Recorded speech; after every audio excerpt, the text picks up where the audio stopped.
Hello friends, स्वागत है आपका use mind classes YouTube channel में। फ्रेंड्स, आज की इस वीडियो में हम बात करने वाले हैं क्लास 10 के सोशल साइंस का जो हमारा लास्ट एग्ज़ाम है वो 27 मार्च को होने वाला है। फ्रेंड्स, आज मैं इस वीडियो पर आपको लाइक के लिए नहीं बोलूँगा। अगर आपको अच्छा लगे तो लाइक करना, वरना डिसलाइक करके चले जाना। फ्रेंड्स, तो चलिए शुरू करते हैं। पहला टॉपिक है, जो पहली यूनिट है वो है राजस्थान के प्रमुख जनपदों का उल्लेख कीजिए। यानी राजस्थान के प्रमुख जनपद हैं उसके बारे में आपको उल्लेख करना। दूसरा टॉपिक है वो है गुप्त वंश के प्रमुख शासक हैं उसकी सांस्कृतिक उपलब्धियाँ। यानी गुप्त वंश के प्रमुख शासक कौन कौन थे और उसकी क्या क्या उपलब्धियाँ थी। तीसरा जो टॉपिक रहेगा वो रहेगा सातवाहन वंश। और चौथा टॉपिक है अशोक की विजय और उसकी उपलब्धियाँ। तो इसमें से आपको मोस्ट बताया जाए तो यहाँ पर राजस्थान के प्रमुख जनपद और गुप्त वंश और सातवाहन वंश। नेक्स्ट टॉपिक रहेगा दूसरी यूनिट से, तो आप देख सकते हैं यहाँ पर हल्दी घाटी का युद्ध। दूसरा, सिख धर्म की प्रमुख शिक्षाओं का वर्णन। यानी सिख धर्म में कौन कौन सी शिक्षा पाई जाती है। तीसरा टॉपिक है हमारा बलवन का राजस्व सिद्धांत। विजयनगर साम्राज्य इम्पोर्टेंट। विजयनगर साम्राज्य मोस्ट है, आपको इसको एक बार पढ़ना जरूर है। किसी भी क्वेश्चन को आपको रटने की ज़रूरत नहीं है। आप अगर अपनी आंखों से एक बार देख लेते हैं तो शायद एग्जाम में बैठने पर आपको आसानी से याद आ जाएगा। नेक्स्ट टॉपिक है वह है धर्मत्व व सामूगढ़ का युद्ध। सामूगढ़ का युद्ध तो यह है, तो इसमें आपको क्वेश्चन ऐसे पूछ सकता है कि टिप्पणी लिखिए, निम्न पर टिप्पणी लिखिए, धर्मत युद्ध या सामूगढ़ युद्ध।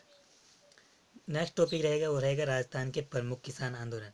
यानी राजस्थान में कौन कौन से किसान आंदोलन हुए थे। तो गाइज, कुछ लोग कह रहे थे कि आपको हिंदी भी पढ़नी नहीं आती, तो मैं उनसे कह रहा हूँ कि भाई मेरी जगह आप आकर पढ़ दीजिएगा। नेक्स्ट टॉपिक है वो है 1857 की का स्वतंत्रता संग्राम। 1857 की क्रांति और उसके प्रमुख परिणाम। यानी 1857 की क्रांति को आपको विशेष रूप से अध्ययन करना है। बाद में है टिप्पणी लिखिए, तो यहाँ पर गांधी इरविन समझौता, कोल विद्रोह, इंडियन लीग, अमृतसर संधि।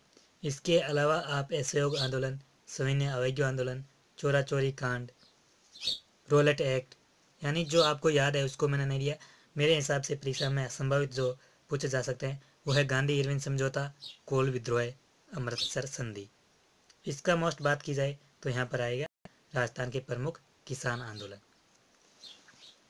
नेक्स्ट यूनिट की टॉपिक की बात की जाए तो यहाँ पर पहला क्वेश्चन बनता है जर्मनी के एकीकरण में जालवरिन की भूमिका या फिर बिस्मारक की।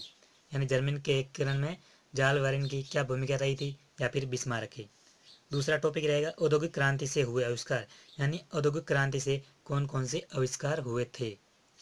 तो आपको केवल टॉपिक पढ़ना है और उसको रटने की कोशिश बिल्कुल भी नहीं करनी है।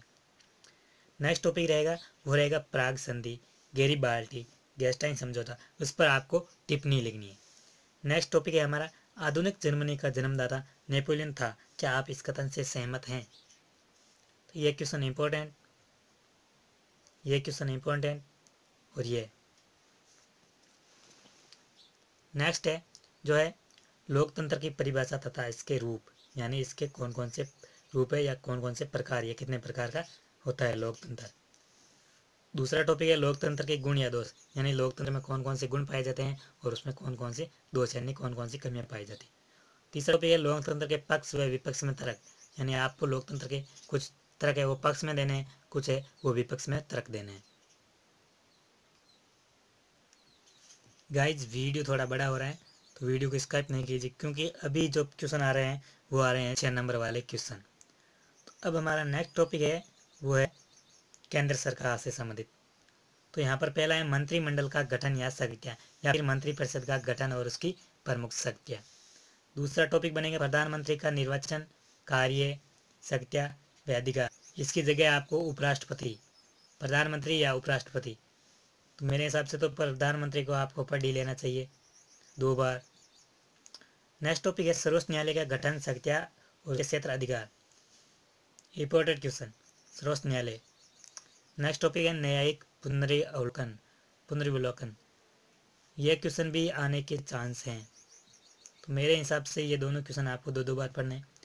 और इसके बाद में रहता है वो है भारत में विपक्ष की क्या भूमिका। काफ़ी हद तक ये भी इम्पोर्टेंट है कि भारत में विपक्ष की क्या क्या भूमिका रहती है। अब राज्य सरकार की बात की जाए तो यहाँ पर क्वेश्चन बनता है राज्यपाल या मुख्यमंत्री की नियुक्तियाँ उसकी संख्या, यानी राज्यपाल की नियुक्ति कैसे की जा सकती है या फिर मुख्यमंत्री की। तो यहाँ पर क्वेश्चन आपको जो पढ़ना है वो है राज्यपाल, यानी पढ़ना है जो राज्यपाल की प्रमुख शक्तियाँ, आपातकालीन शक्तियाँ, उसका निर्वाचन प्रणाली। दूसरा टॉपिक है विधानसभा का गठन, यानी विधानसभा का गठन किस प्रकार किया जाता है, उसके क्या क्या अधिकार हैं और उसके कौन कौन से कार्य हैं। इंपॉर्टेंट क्वेश्चन ये भी। विधानमंडल में साधारण विधायक पारित करने की प्रक्रिया। मेरे हिसाब से ये तीनों टॉपिक इंपॉर्टेंट है, तो आपको एक एक बार, यानी अभी आपके पास 2 दिन का टाइम है तो आप आसानी से इन टॉपिकों को पढ़ सकते हैं। अब नेक्स्ट पॉइंट की बात की जाए तो यहाँ पर है जल संसाधन का यूनिट है हीराकुंड व दामोदर घाटी परियोजना पर टिप्पणी लिखिए, या तो हीराकुंड या दामोदर घाटी। दूसरा है सोम अंबा कमला परियोजना, शायद ये इंपॉर्टेंट हो सकता है, मेरे ख्याल से तो ये बहुत अच्छा क्वेश्चन है, सोम अंबा कमला परियोजना। नेक्स्ट टॉपिक है वो है भारत की प्रमुख फसलें में, तो इसमें आपको जो देखना है वो है बागानी फसलें या फिर विदेशी व्यापार में कृषि का योगदान। 2 ही क्वेश्चन बन रहे हैं इंपॉर्टेंट। नेक्स्ट टॉपिक है राजस्थान में प्राकृतिक गैस के भंडार, यानी राजस्थान में प्राकृतिक गैस के भंडार कहाँ पर पाए जाते हैं। दूसरा टॉपिक है राजस्थान के प्रमुख 4 उद्योग, यानी राजस्थान के प्रमुख 4 उद्योग कौन कौन से। तो उसमें सबसे पहला चीनी सीमेंट उद्योग, चीनी उद्योग, कांच उद्योग, यानी इसमें 4 प्रमुख उद्योग कौन कौन से है इसको आपको लिखना है। नेक्स्ट टॉपिक रहेगा, तो ये क्वेश्चन है जो 4 नंबर के बन रहा है। नेक्स्ट टॉपिक ये, तो इसमें कौशल विकास का अर्थ व महत्व। कौशल विकास इंपॉर्टेंट क्वेश्चन, कौशल विकास का गाइस ध्यान से देखना इस क्वेश्चन को। दूसरा है स्वदेशी की अवधारणा तथा होने वाले लाभ, यानी स्वदेशी की अवधारणा क्या है, उससे क्या क्या लाभ होते हैं। नेक्स्ट टॉपिक रह रहा है वो है भारतीय अर्थव्यवस्था में कृषि का योगदान। तो भारतीय अर्थव्यवस्था में कृषि का क्या क्या योगदान है। तो वीडियो बहुत लंबा हो रहा है, 2-4 टॉपिक और बचे। देसी बैंकर व्यवस्था, देसी बैंकर क्या है, उसकी कैसी व्यवस्था है, उसकी कार्य प्रणाली क्या है। क्वेश्चन दूसरा क्वेश्चन पत्र मुद्रा व धातु मुद्रा में अंतर, या फिर बचत खाता या चालू खाता में क्या क्या अंतर है। नेक्स्ट टॉपिक 4 नंबर का ये भी क्वेश्चन, ये भी 4 का, ये भी 4 का। यहाँ पर बन रहा है उपभोक्ता संरक्षण का जो यूनिट है हमारा, तो उसमें से सूचना का अधिकार 2005, इसको तो पढ़ना है। उपभोक्ता अधिनियम 24 दिसंबर 1986 के अधिकार, यानी उपभोक्ता अधिनियम 24 दिसंबर 1986 के तहत कौन कौन से उपभोक्ता को अधिकार दिए गए थे। अब यहाँ पर क्वेश्चन बन रहा है जो मैप से संबंधित है, तो आपको मैप में क्या क्या देखना है, मुंबई, गोवा, चोरा चोरी, खेतड़ी, पोरबंदर या राजकोट। ये दोनों एक ही जगह, पोरबंदर और राजकोट लगभग सेम जगह पर मिलेंगे। ये लोथल भी उसी जगह पर मिलेगा। उसके बाद में कनिष्कपुर, जैसे हमारा नक्शा था जम्मू कश्मीर का, उसके जैसे ही ऐसे घूमने के बाद में यहाँ से टर्न लेता है तो यहाँ पर कनिष्कपुर। उसके बाद में यहाँ पर आ रहा है उज्जैन, तो उज्जैन है जो ये पोरबंदर राजगढ़ है उसके थोड़े से बगल में यहाँ पर। तो गाइस ऐसा करता हूँ, वीडियो अच्छा लगा है तो अभी से लाइक कर दीजिए और अपने दोस्तों के साथ शेयर बिल्कुल ज़रूर कीजिएगा।